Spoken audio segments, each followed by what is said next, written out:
What up, guys? I am Blue Mullet, back again. Obviously, it's been a little while. I apologize, but yeah, we have another new gun.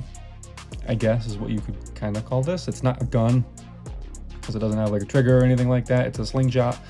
It's my old slingshot, my old channel. Yes, it's back.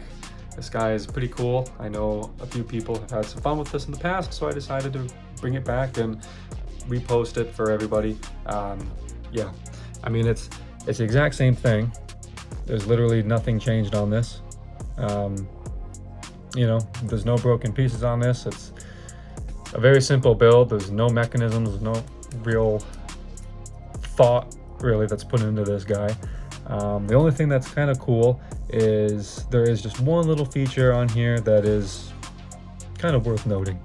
And that feature would be the fact that when you pull back the bow, well, I guess the slingshot with a bullet on it, the arms will slightly bend backwards, just slightly.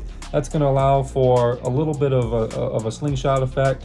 You don't want just the rubber band powering your shot. So that was kind of a cool little idea that I made back in the day.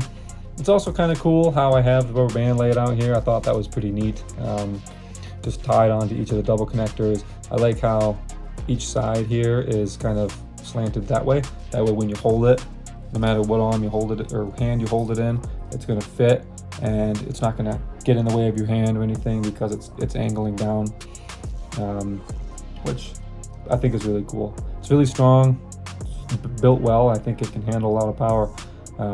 Just going to shoot these. You just take it, latch it on.